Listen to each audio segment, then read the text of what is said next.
Hello students, जैसा कि आपको पता है कि अभी लॉकडाउन का टाइम चल रहा है और क्लासेस ले पाना हमारे लिए पॉसिबल नहीं हो रहा है। तो क्लासेस लेना क्योंकि पॉसिबल नहीं है तो हम ऑनलाइन क्लासेस स्टार्ट करने की सोच रहे हैं। और इस ऑनलाइन क्लासेस को स्टार्ट करने के लिए, इस चैनल को मेंटेन करने के लिए, इसको कोऑर्डिनेट करने के लिए दीपाली मैम हमारे साथ जुड़ी हैं और वो इसको पूरी तरह से कोऑर्डिनेट करेंगी। So over to Deepali ma'am. Hello students, जैसे कि आज मॉर्निंग में हमने ट्राई किया था कि डेमो क्लास को लेने का, तो उसमें हमने सोचा है कि काफ़ी सारे ड्रॉबैक्स हो सकते हैं। लाइक तुम्हें सही से वॉइस नहीं आ रही है, तुम्हें सही से विजिबल नहीं हो पा रहा है। तो अभी हमने सोचा है कि उसके लिए मतलब साइड बाय साइड हम वीडियोस भी बनाएंगे। ठीक है, तो वीडियोस में सर आपको एक्सप्लेन करेंगे जो भी उनका टॉपिक होगा, और उसमें आप देखना, उसको स्टडी करना, और आपको जो भी डाउट होगा उसको आप अपनी ऑनलाइन क्लासेस में पूछना। ठीक है, और बाकी देखते हैं क्या होता है, क्योंकि लॉकडाउन में ये प्रॉब्लम हो रही है कि हमने नेट का भी थोड़ा सा है कि हम चाह रहे हैं कि ब्रॉडबैंड लगाएं, बट अभी पॉसिबल नहीं हो पा रहा है। तो अभी हम ट्राई करेंगे वीडियो कॉल के थ्रू। ठीक है, तो बस कॉपरेट करने की कोशिश करना, बस दैट्स ऑल।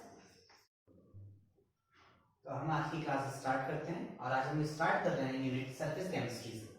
ठीक है, सो सरफेस केमिस्ट्री बेसिकली कवर करेगी हमारे कुछ टॉपिक्स। इनमें से कुछ टॉपिक्स हम आज डिस्कस कर रहे हैं और बाकी के कुछ टॉपिक्स में हम बाद में डिस्कस करेंगे। तो फर्स्ट ऑफ ऑल जो टॉपिक हम डिस्कस करने वाले हैं वो है absorption, difference between them, types of absorption, absorption of gases on solids, absorption isotherm, absorption isobar, applications of absorption. इसके बाद जब हम बात आगे जाएंगे तो इसमें हम क्लास कैटलिस्ट के बारे में पढ़ेंगे और कैटलिस्ट के बाद हम इसमें एक नया टॉपिक स्टार्ट करेंगे। सो बेसिकली हम सरफेस केमिस्ट्री तीन पार्ट में डिवाइड कर रहे हैं। पहला पार्ट ये रहेगा और उसके बाद आगे के दो पार्ट हम इसमें स्टडी करेंगे। सो हम स्टार्ट करते हैं अपने टॉपिक सरफेस केमिस्ट्री। अब जैसे कि नाम ही इंडिकेट कर रहा है सरफेस केमिस्ट्री। सरफेस केमिस्ट्री क्या है? तो सरफेस केमिस्ट्री की वो ब्रांच है जिसमें हम स्टडी करते हैं ऐसी रिएक्शन जो कि किसी भी सरफेस पे होती है और उन रिएक्शन के होने पे उस सरफेस पे क्या क्या चेंजेस हो सकते हैं उसको हम कहते हैं surface chemistry. So basically surface chemistry is the branch of chemistry which deals with nature of surface and the changes occurs on that. Okay, so surface chemistry में कुछ टॉपिक्स कवर होते हैं जो कि है हमारे पास एडसॉर्प्शन। सो फ्रेंड्स, इसमें सबसे पहले जो टॉपिक आ रहा है वो है adsorption. Now question arises that what is adsorption? So here we have adsorption. Now we can go through by this example. So let us consider the surface of a solid. तो friends, solids की एक important property होती है कि वो किसी gas या किसी लिक्विड को अपनी सरफेस पे अट्रैक्ट करता है। यह अट्रैक्टिंग टेंडेंसी किसी भी सॉलिड की होती है। वो अट्रैक्टिंग टेंडेंसी किसी भी सॉलिड की क्यों होती है, हम उसको एक एग्जांपल से चेक करते हैं। जैसे कि हम इसमें देख सकते हैं कि मान लीजिए कि हमने यहाँ पे क्या किया है, एक सॉलिड की सरफेस ली है ये। सो हमने यहाँ पे एक सॉलिड को कंसीडर किया है और यहाँ पे सॉलिड के पार्टिकल्स प्रेजेंट है। कॉन्स्टिट्यूएंट मॉलिक्यूल्स इसके हैं। अब हम यहाँ पे मान लिया कि ये एक पार्टिकल है सॉलिड का। सो इसको देखिए, ये जो सॉलिड का पार्टिकल है इसके नेक्स्ट जो पार्टिकल है, नेक्स्ट पार्टिकल है कौन, नेक्स्ट पार्टिकल और नेक्स्ट पार्टिकल है। तो ये एक दूसरे पे फोर्स लगा रहे हैं और क्योंकि फोर्स सभी तरफ से लग रही है इसलिए फोर्स एक दूसरे को कैंसिल आउट कर देगी। लेकिन जो सरफेस पे पार्टिकल्स प्रेजेंट है ये, इस पे आप देखिए यहाँ से फोर्स लग रही है, यहाँ से फोर्स लग रही है, ये कैंसिल आउट हो जाएगी। एक फोर्स नीचे डाउनवर्ड फोर्स काम कर रही है लेकिन ऊपर कुछ नहीं है, इसलिए कोई फोर्स काम नहीं कर पाएगी, जिसकी वजह से ये जो सरफेस में मॉलिक्यूल्स हैं ये एक इम्बैलेंसिंग शो करते हैं। ठीक है, अब इस इम्बैलेंसिंग के शो होने की वजह से क्या होता है कि जो भी पार्टिकल, मान लीजिए कुछ गैस पार्टिकल्स यहाँ पे प्रेजेंट है, तो क्योंकि यहाँ पे फोर्स काम कर रही है, एक रेजिडुअल फोर्स यहाँ पे काम कर रही है, तो ये जो पार्टिकल्स यहाँ पे सरफेस पे प्रेजेंट होंगे ये क्या करेंगे, इन पार्टिकल्स को अपनी सरफेस पे अट्रैक्ट करेंगे ताकि वे अपनी बैलेंसिंग को कंट्रोल कर पाए। सो सरफेस पे जो मॉलिक्यूल्स प्रेजेंट थे इनकी टेंडेंसी है इनको अट्रैक्ट करने की। इसी अट्रैक्ट करने की टेंडेंसी को, ताकि ये इसको अट्रैक्ट कर रहा है और उसके बाद उस सरफेस पे उसको रिटेन करेगा, इस अट्रैक्टिंग और रिटेनिंग टेंडेंसी को ही एडसॉर्प्शन कहते हैं। और सॉलिड के पास ये प्रॉपर्टी होती है, यहां से हमें इसका पता चलता है। सो टर्म एडसॉर्प्शन क्या होगा, it is the property of a solid. ये एक सॉलिड की प्रॉपर्टी है। कैसी property? to attract gaseous or liquid molecules on its surface and retain these molecules.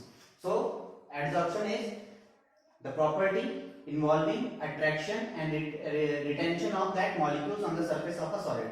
यहां से हम एक चीज और क्लियर कर सकते हैं कि जो हमारा एडसॉर्प्शन है वो एक सरफेस फिनोमिना है, क्योंकि जो रिएक्शंस यहाँ पे होंगी वो सरफेस पे होगी, सरफेस पे, ये सरफेस है, ये सरफेस है, ये भी सरफेस है, ये भी सरफेस है, बाकी जो अंदर वाला पोर्शन है बल्क पोर्शन है। सो सरफेस फिनोमिना, एडसॉर्प्शन हमारा हुआ है सरफेस फिनोमिना, ठीक है। अब अगर मान लिया सपोज कुछ केसेस हम इसके एग्जांपल लेते हैं एडसॉर्प्शन का। एडसॉर्प्शन का क्या एग्जांपल हो सकता है, जैसे कि एनिमल चारकोल है। एनिमल चारकोल पे जैसे ही हम शुगर के सॉल्यूशन को पास कराते हैं तो शुगर का जो सॉल्यूशन होता है वो इम्प्योर होता है, उसमें इम्प्योरिटी होती है और उसका कलर डिफरेंट होता है। जैसे ही हम एनिमल चारकोल से पास कराते हैं तो उसका कलर चेंज हो जाता है और हमें प्योर व्हाइट फॉर्म में मिलता है। ये इंडिकेट करता है कि वो मॉलिक्यूल्स उस पे क्या हुए हैं, एडसॉर्ब हुए हैं, ना कि एब्सॉर्ब। एडसॉर्प्शन फिनोमेना है। इसके अलावा और क्या एग्जांपल हो सकता है एडसॉर्प्शन का? एडसॉर्प्शन का एक एग्जांपल हो सकता है, देखिए आपको सबको पता है सिलिका जेल। सिलिका जेल एक सब्सटेंस होता है। जो सिलिका जेल सब्सटेंस होता है वो आपने देखा होगा, जैसे हम ब्रांडेड शूज लेने जाते हैं उनमें भी एक हमें व्हाइट पैकेट मिलता है। आप पेन लेते हैं, पेन के उसमें भी एक पैकेट आता है। आप वाटर बॉटल्स लेते हैं उसमें भी आता है। तो एक वो व्हाइट पैकेट क्या है, उस व्हाइट पैकेट में हमारा सिलिका जेल होता है। तो सिलिका जेल एक रफ जेल होता है और सॉलिड फॉर्म में होता है। उसकी प्रॉपर्टी होती है वो मॉइस्चर को एब्जॉर्ब कर लेता है।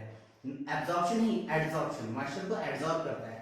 और इस मॉइस्चर एब्जॉर्प्शन की टेंडेंसी को ही जो कि सिलिका जेल की होती है वो एक फिनोमिना है जो इंडिकेट करता है यहाँ पे एडसॉर्प्शन वर्क कर रहा है।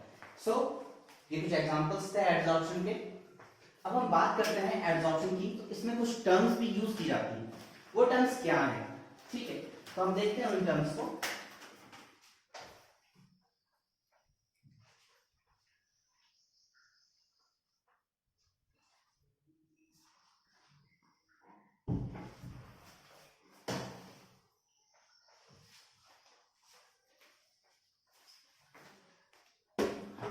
तो हम एडसॉर्प्शन की बात करते हैं। एडसॉर्प्शन के हमने एग्जांपल्स भी लिए कुछ, और भी हम इसके आगे लेते रहेंगे स्टूडेंट, कई सारे एग्जांपल एडसॉर्प्शन के आएंगे।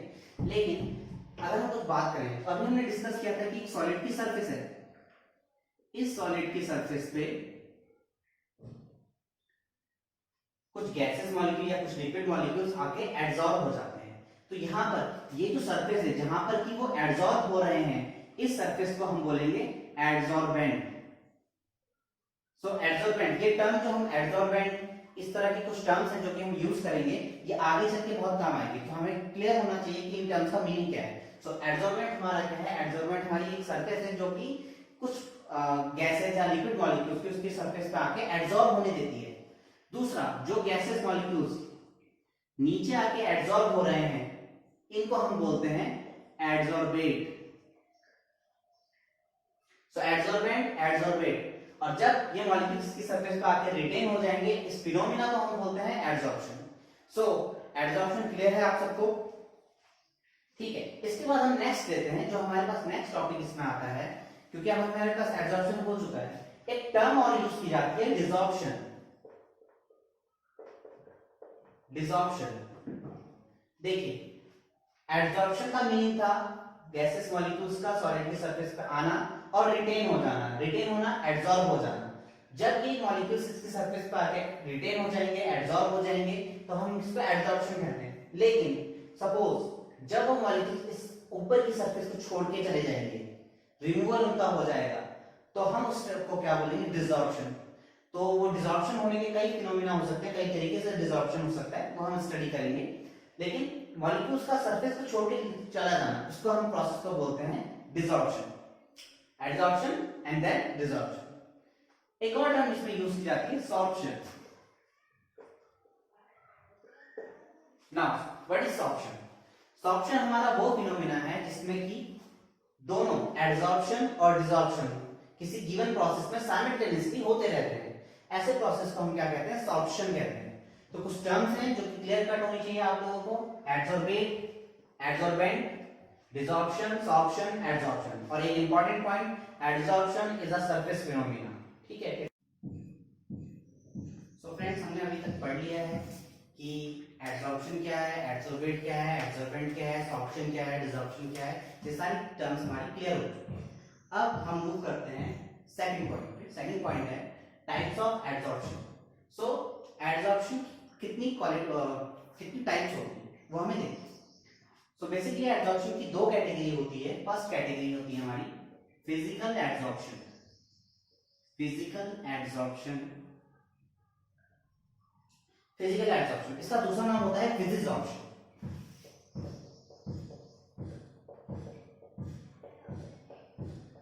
और सेकंड कैटेगरी होती है केमिकल एडजॉर्प्शन, जिसका नाम होता है केमिजॉर्प्शन।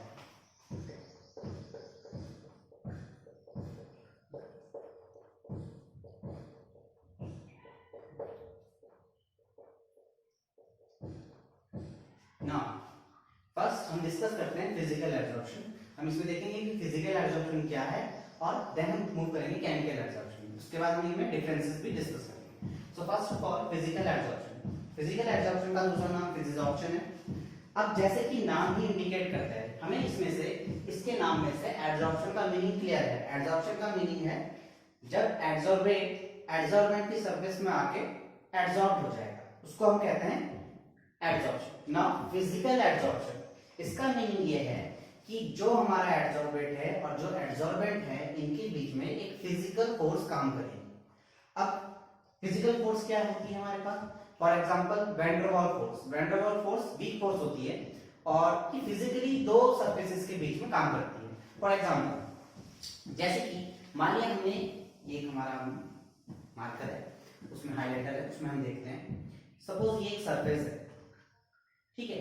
अब इस सरफेस पे कोई और मॉलिक्यूल्स जैसे गैसेस मॉलिक्यूल्स आते हैं और इन दोनों के बीच में जो फोर्स काम कर रही है, अगर वो वैन डर वाल फोर्स है, वीक फोर्स है, तो उस प्रोसेस को हम कहेंगे कि इन दोनों मॉलिक्यूल्स, इन दोनों सरफेसेस के बीच में एक फिजिकल फोर्स वर्क कर रही है और इसको हम कहेंगे यहाँ पर एडजॉर्प्शन जो हुआ है वो फिजिकल एडजॉर्प्शन है। इसी को फिजिजॉर्प्शन भी हम कहते हैं। तो अगर हम डिस्कस कर रहे हैं फिजिकल एडजॉर्प्शन, तो फिजिकल एडजॉर्प्शन का मीनिंग है the process in which the molecules of adsorbate are held on the surface of adsorbent by means of a weak force, that is van der Waals force, and process is known as physical adsorption.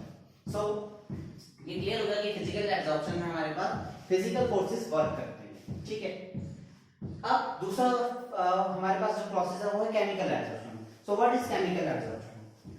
Now chemical adsorption is ऐसा process जिसमें जो adsorption है उसमें जो दो molecules हैं, like एक solid और एक गैसेस मॉलिक्यूल है, तो उनके बीच में जो फोर्स काम करेगी वो वीक फोर्स नहीं होगी, बल्कि वो जो फोर्स होगी हमारी, वो हमारे पास क्या होगा? स्ट्रॉन्ग केमिकल बॉन्ड होगी। स्ट्रॉन्ग केमिकल बॉन्ड से ही वो आपस में जुड़ जाएंगी दोनों। सो उसको ब्रेक करना भी डिफिकल्ट होगा। फिजिकल फोर्सेस को ब्रेक करना बहुत आसान है। However, in comparison to physical forces, it is difficult to break the chemical forces, the chemical bonds.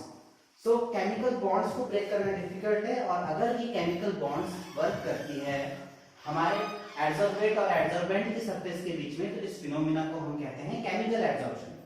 So, chemical adsorption is that process in which the adsorbate and adsorbent molecules are held together by the means of a chemical force, that is chemical adsorption. Okay. So यहाँ पे clear हो गया कि physical adsorption क्या है और chemical adsorption क्या है। Now what are the differences between these two? Physical adsorption और केमिकल एडजॉर्प्शन में क्या डिफरेंसेस है, तो अब हम इन्हें डिस्कस कर लेते हैं। ओके,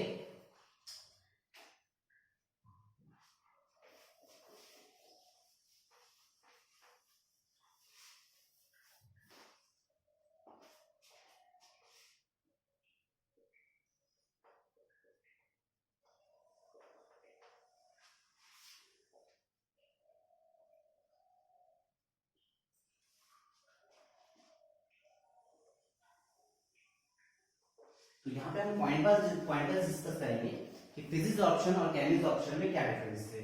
ये क्वेश्चंस काफी बार बोर्ड एग्जाम में पूछा गया है कि what are the differences between physical adsorption and chemical adsorption, और व्हाट इज केमिकल एडजॉर्प्शन और physical adsorption, what are the forces works there, ठीक है। सो नाउ अब हम देखते हैं इसमें फिजिकल एडजॉर्प्शन केमिकल एडजॉर्प्शन किस तरह से डिस्टिंग्विश करेंगे। So first of all physical adsorption, first point nature of force. Force between adsorbent and adsorbent. So physical absorption में जो फोर्सेस काम कर रही हैं वो कौन सी फोर्स है? Weak force, van der Waals force.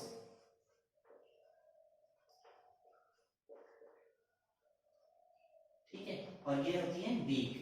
First distinguish करने के लिए first point. On the other hand, in case of chemical absorption, the forces works is chemical bonds, strong chemical bonds, strong.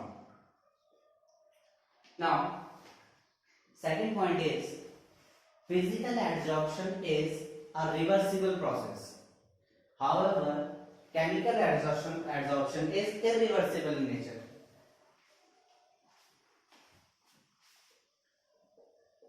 Reversible, irreversible. Now why? Physical absorption तो reversible process है, उसके comparison में अगर हम बात करें केमिकल एब्जॉर्प्शन तो वो एक इरिवर्सिबल प्रोसेस है। ऐसा क्यों? रिवर्सिबल प्रोसेस जो कि जिस प्रोसेस को हम रिवर्स करा सकते हैं, meaning A to B can be reverse into B to A। और इरिवर्सिबल प्रोसेस ये है कि one direction, unidirection, only one direction, that is A to B, इधर A to B और B to A only.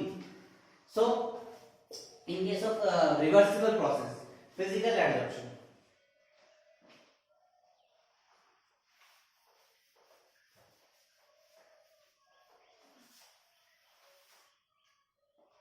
अब हमें पता है इन केस ऑफ फिजिकल एब्जॉर्प्शन जो फोर्सेस काम कर रही है वो week van der Waals force है।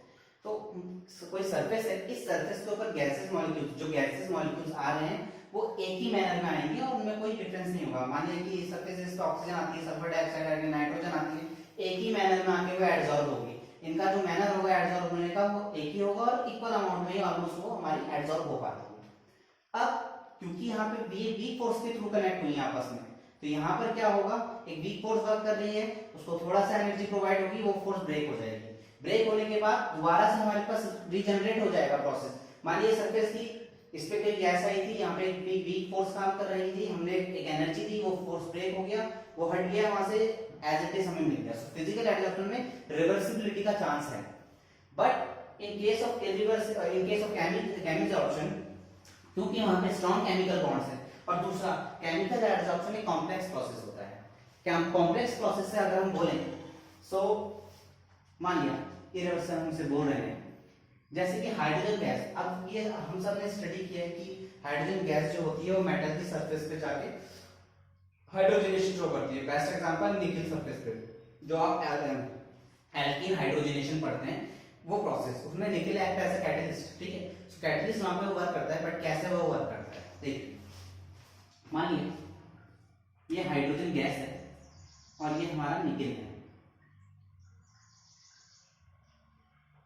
ये निकल हमारा इसकी सरफेस है। अब सबसे पहले यहाँ पे क्या होता है, क्योंकि हम बोल रहे हैं कि केमिकल एब्जॉर्प्शन एक कॉम्प्लेक्स प्रोसेस है, तो सबसे पहले ये हाइड्रोजन मॉलिक्यूल इसकी सरफेस पे जाके एब्जॉर्ब होंगे।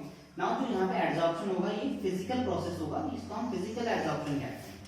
तो हम ये कह सकते हैं केमिकल एब्जॉर्प्शन में physical absorption, chemical absorption process में फिजिकल एब्जॉर्प्शन भी वर्क कर रहा है। तो आप देखो हाइड्रोजन गैस ये निकल मेटल की सरफेस है, physical absorption first of all यहाँ पे होगा। जैसे ही फिजिकल एब्जॉर्प्शन का प्रोसेस होता है, ये हाइड्रोजन मॉलिक्यूल इसकी सरफेस पे जाके एब्जॉर्ब हो जाएंगे, निकल मेटल की सरफेस पे जाके। ठीक है, ये फिजिकल एब्जॉर्प्शन हो गया है। लेकिन आप देख सकते हैं कोई केमिकल रिएक्शन नहीं हुई, क्योंकि हाइड्रोजन मॉलिक्यूल अभी भी कैसी फॉर्म में है, वो अपनी बायोमॉलिक्यूलर फॉर्म को में ही है, H2। अभी भी दोनों के बीच में बॉन्डिंग है, वो बॉन्डिंग ब्रेक नहीं हुई है। जैसे ही ये बॉन्डिंग ब्रेक हो जाएगी, यहाँ पर केमिकल फोर्सेस वर्क करने लगेंगी। ये अभी फिजिकल फोर्स है। अब ये देखिए केमिकल फोर्स होने का मतलब या केमिकल एब्जॉर्प्शन कब होगा, जब हाइड्रोजन के बीच की फोर्स ब्रेक होगी और यहाँ पर स्ट्रॉन्ग बॉन्ड बन जाएंगे इस तरह से। ये अब इन दोनों के बीच की फोर्स ब्रेक हो गई। अब हम ऐसा नहीं कर सकते कि ये हाइड्रोजन को यहाँ से मोनोएटॉमिक फॉर्म में ब्रेक कर दें। सो फिजिकल एब्जॉर्प्शन डिसोसिएटिव नेचर का हो गया है, बट केमिकल एब्जॉर्प्शन डिसोसिएटिव नहीं है, क्योंकि उसको एनर्जी देके ब्रेक नहीं कराया जा सकता। सो हेंस यहाँ से हम प्रूव होता है कि केमिकल एब्जॉर्प्शन एक इरिवर्सिबल प्रोसेस है, जबकि फिजिकल एब्जॉर्प्शन एक रिवर्सिबल प्रोसेस। सो ये सेकंड पॉइंट था जो कि इन दोनों प्रोसेस में डिस्टिंग्विश करता है, फिजिकल एब्जॉर्प्शन और केमिकल एब्जॉर्प्शन। नाउ इसके बाद नेक्स्ट पॉइंट हम देखते हैं।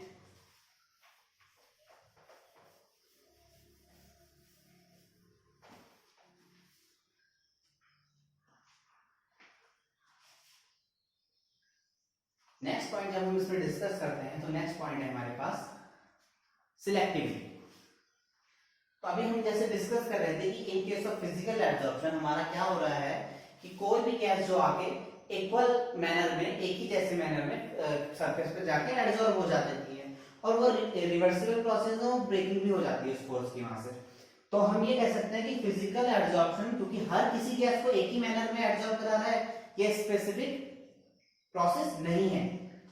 जैसे हम एक जनरल, आप कभी भी हम स्टडी करते हैं, कोई भी हम चीज स्टडी कर रहे हैं तो उसे हमें नेचर से लेना चाहिए। हमें जनरल लाइफ में जो एग्जांपल हो रहा है, जो चीजें हो रही है उससे रिलेट करना चाहिए। तो एक बेस्ट एग्जांपल हम बताते हैं आपको। जैसे कि सपोज आपको पता है कि कुछ लोग कोई जैसे मान लीजिए सब्जियां खाते हैं, तो हम क्या करते हैं, हम बोलते हैं हम ये सब्जियां खाएंगे, ये नहीं खाएंगे, स्पेसिफिक होते हैं। हम आलू खाते हैं, भिंडी खाते हैं, लेकिन हम लौकी नहीं खा रहे हैं, हम करेला नहीं खा रहे हैं। इसका मतलब क्या है, हम स्पेसिफिक हैं, हमें पर्टिकुलर यही चाहिए, हम यही खाएंगे। लेकिन कुछ लोग ऐसे भी होते हैं जो बोलते हैं हम तो हर तरह की सब्जी खा लेते हैं। तो मान लिया अगर हम सब्जी का एग्जांपल लें तो जो हर तरह की सब्जी खाने वाले लोग हैं वो कौन सा टाइप का एब्जॉर्प्शन वाले लोग हैं, फिजिकल एब्जॉर्प्शन, एक जैसा मैनर, सब बराबर। बट कुछ स्पेसिफिक है, हमें ये नहीं खाना है, इसका मीनिंग क्या है, वो केमिकल एब्जॉर्प्शन है। तो in case of chemical absorption जो गैसेस का एब्जॉर्प्शन का मैनर होगा वो एक जैसा नहीं होगा, ठीक है। So we can say physical absorption कैसा प्रोसेस है या कैसा मैनर है, स्पेसिफिक होता है, sorry not specific. On the other hand chemical absorption is specific in nature. So chemical absorption is specific, however physical absorption is not specific. Now next point जो यहाँ पे है वो काफी important है, enthalpy of adsorption. Next point is enthalpy of adsorption. So what is enthalpy of adsorption? सबसे पहले हम डिस्कस करते हैं enthalpy of adsorption क्या होता है।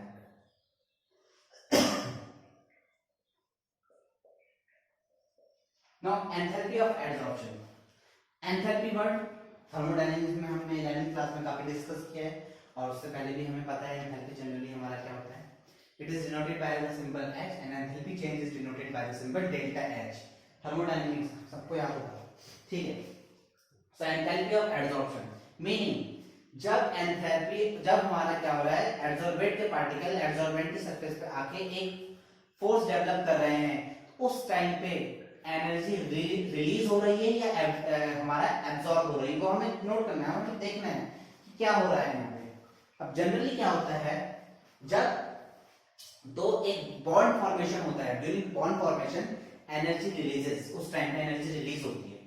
न्यू बॉन्ड्स जब भी बनती है तो एनर्जी निकलती है, जबकि बॉन्ड्स को जब ब्रेक करना होता है तो एनर्जी चाहिए होती है।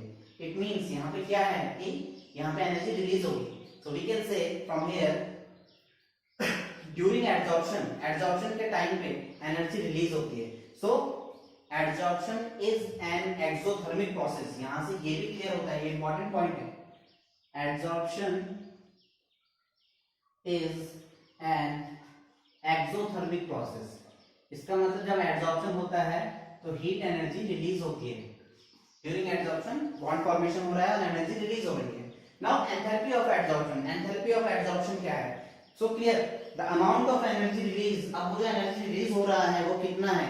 The amount of energy release when 1 mole of an adsorbent are held on the surface of adsorbent is known as enthalpy of adsorption. ठीक है, 1 मोल एडसॉर्बेंट की सरफेस पे जब एडसॉर्ब होता है तो कितनी एनर्जी रिलीज होती है? That is known as enthalpy of adsorption. Adsorption exothermic process है, एंथैल्पी ऑफ एडसॉर्प्शन कैसा प्रोसेस है वो हमें पता चल गया। अब देख फिजिकल एडसॉर्प्शन के केस में, फिजिकल एडसॉर्प्शन के केस में जो एडसॉर्बेंट और एडसॉर्बेंट के बीच में जो फोर्स वर्क कर रही थी वो वीक फोर्स थी। इसका क्या मतलब हुआ? वो जो फोर्स बनी है वो वीक है। वीक फोर्स बनने का मतलब है एनर्जी कम रिलीज होगी। It means the value of enthalpy of adsorption in case of physical adsorption is low. So enthalpy of adsorption is low.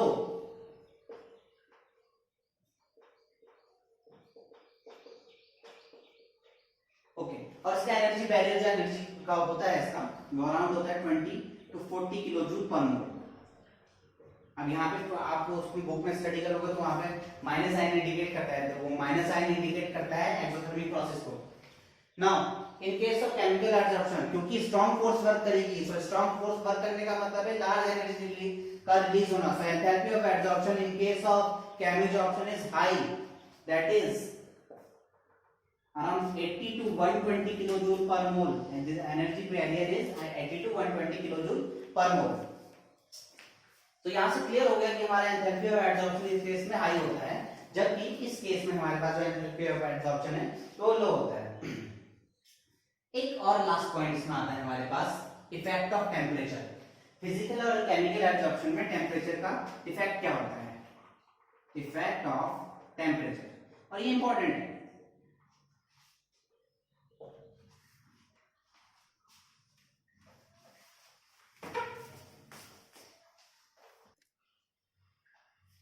हमने अपने 4 पॉइंट डिस्कस कर लिए, हम अपने 5वें पॉइंट पे हैं, इफेक्ट ऑफ टेम्परेचर पे।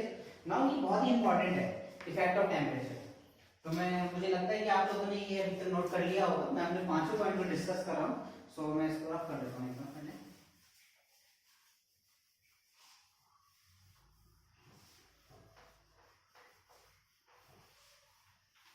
हमारा 5th point, effect of temperature. सबसे पहले हमने देखा कि हमारा जो एब्जॉर्प्शन प्रोसेस है वो एक एक्सोथर्मिक प्रोसेस है, मीनिंग उस टाइम पे हीट एनर्जी रिलीज होती है। तो अगर हम देखें कि suppose this solid surface, gaseous surface and एक solid gas combination and heat energy is released, it means forward process is exothermic. Exothermic क्योंकि फिजिकल एडजॉर्प्शन हमारा कैसा प्रोसेस है, फिजिकल एडजॉर्प्शन हमारा एक रिवर्सिबल प्रोसेस है, it means backward is endothermic in nature. Now effect of temperature. Effect of temperature की जब हम बात करते हैं, टेम्परेचर को राइज करना है, टेम्परेचर को लो करना। Now we are familiar with Le Chatelier principle. Le Chatelier principle के अकॉर्डिंग अगर हम टेम्परेचर को राइज करते हैं तो इक्विलिब्रियम वहां शिफ्ट होता है जहां पर कि हमारा प्रोसेस एंडोथर्मिक हो। इट मींस अगर हम टेम्परेचर राइज करेंगे तो जो हमारा इक्विलिब्रियम शिफ्ट होगा लेफ्ट साइड में, meaning physical adsorption will not take place at that time. Okay, so for physical adsorption the favorable condition of temperature should be low temperature, because at low temperature more and more physisorption process will take place. Okay, so physical adsorption कैसा process हुआ, physical adsorption is an exothermic process and it favors low temperature। अब suppose मान लिया हमने क्या किया, हम temperature increase करते हैं, सो क्योंकि ये सरफेस पे मॉलिक्यूल्स एडसॉर्ब हो चुके थे ड्यूरिंग फिजिकल एडजॉर्प्शन, सरफेस पे मॉलिक्यूल्स एडसॉर्ब हो चुके थे और ये एक्सोथर्मिक प्रोसेस था, लो टेम्परेचर फेवरेबल है। सपोज हमने अब टेम्परेचर बढ़ा दिया, इंक्रीज कर रहे हैं, तो इंक्रीज होने पे इन मॉलिक्यूल्स की काइनेटिक एनर्जी बढ़ जाएगी, और जैसे ही काइनेटिक एनर्जी बढ़ेगी तो ये मॉलिक्यूल्स इस सरफेस को छोड़ देंगे, और जैसे ही मॉलिक्यूल इस सरफेस को छोड़ने लगेंगे, सो इस प्रोसेस को हम क्या कहेंगे, थोड़ी देर पहले हमने पहले स्टडी किया था, इस प्रोसेस को ही हम डिसॉर्प्शन कहेंगे। It means with increase in temperature during physical adsorption the process of desorption starts। okay, so desorption start हो जाएगा। so physical adsorption is favorable at low temperature। okay, now chemical adsorption। during chemical adsorption जैसे कि हमें पता है, during chemical adsorption two conditions are favorable, that is first physical adsorption takes place, then chemical adsorption takes place। okay, it is a complex process, this is a chemical adsorption। so in case of chemical adsorption, when we increases the temperature,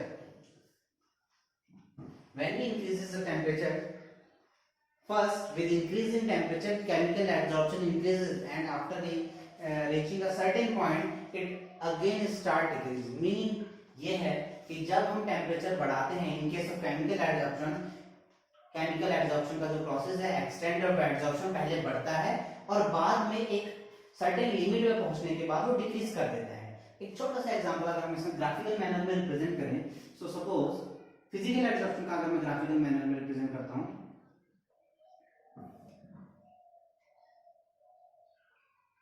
तो temperature increase करने पे physical absorption decrease करता है, ये हमने study किया, it will decreases physical absorption.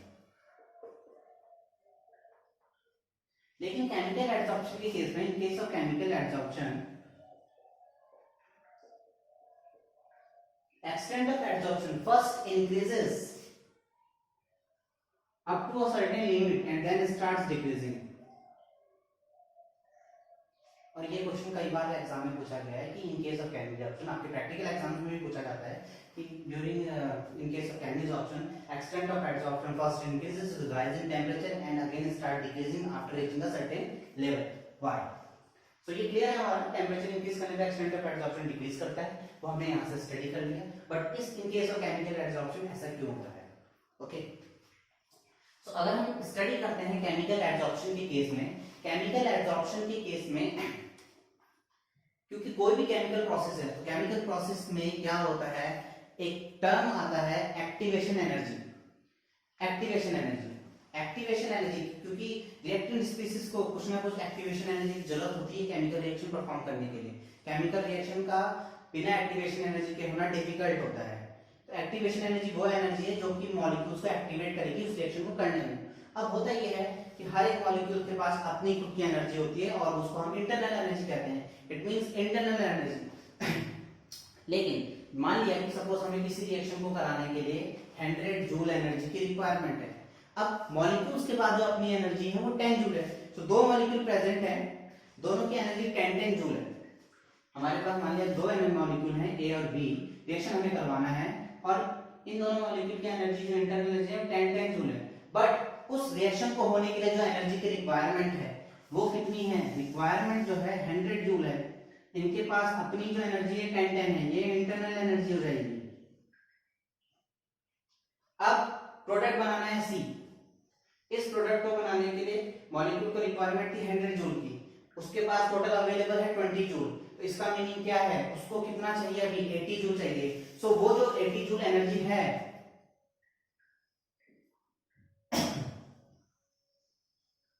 उसको हम क्या कहेंगे? एक्टिवेशन एनर्जी, जो कि उसको चाहिए बाहर से देनी पड़ेगी। एक्टिवेशन एनर्जी इंडिकेटेड बाय ई है, मॉलिक्यूल की इंटरनल एनर्जी। और ये जो 100 जूल थी ये थ्रेशोल्ड वैल्यू, इतनी चाहिए, बिना इसके रिएक्शन नहीं होगी। तो हम देख सकते हैं कि जब हम क्या करेंगे इन केस ऑफ केमिकल प्रोसेस, जैसे ही हम टेम्परेचर बढ़ाएंगे, टेम्परेचर बढ़ाने पे वो टेम्परेचर इंक्रीज क्या करेगा? इस जो मॉलिक्यूल्स प्रेजेंट होंगे उनको क्या प्रोवाइड करवाएगा? Activation energy. तो इसका मतलब टेम्परेचर बढ़ाने पे उसको एक्टिवेशन एनर्जी मिलेगी, वो रिएक्शन होना शुरू हो जाएगी। तो इसका मीनिंग है जैसे जैसे तुम इनिशियली टेम्परेचर बढ़ाओगे तो एक्टिवेशन एनर्जी बढ़ेगी, ज्यादा से ज्यादा मॉलिक्यूल सरफेस पे आके एब्जॉर्ब होंगे, एब्जॉर्प्शन होगा, केमिकल रिएक्शन होगी, तो एक्सटेंट ऑफ एब्जॉर्प्शन बढ़ जाएगा। अब एक सर्टेन लिमिट पे पहुंचने के बाद जब वो सरफेस ऑक्यूपाई हो जाएगी, क्योंकि सरफेस फिनोमेना है, तो वहां पे अगर अब तुम फर्दर टेम्परेचर बढ़ाने वाले हैं, फर्दर टेम्परेचर बढ़ाने पे डिसॉर्प्शन प्रोसेस फिर से स्टार्ट हो जाएगा, वो मॉलिक्यूल्स पे एक्टिवेट काइनेटिक एनर्जी आ जाएगी। और डिसॉर्प्शन होने का मतलब है वो सरफेस छोड़ रहे हैं, एब्जॉर्प्शन डिक्रीज हो रहा है। इसका मतलब पहले ये बढ़ेगा, एक लेवल पे पहुंचने के बाद डिक्रीज कर जाएगा। तो during chemical absorption extent of absorption first increases then decreases. However, in case of physical absorption, extent of absorption always decreases with increase in temperature. So students, मुझे लगता है कि यहाँ पर आपको differences clear हो गए होंगे, absorption, absorption, chemisorption, physisorption, और what are the difference between them, effect of temperature and several factors. Okay, तो इसको हम यहीं पर ही फिनिश कर रहे हैं इस वीडियो को, और नेक्स्ट वीडियो में हम आपके पास आएंगे और कुछ और आगे का टॉपिक डिस्कस करेंगे। Thank you.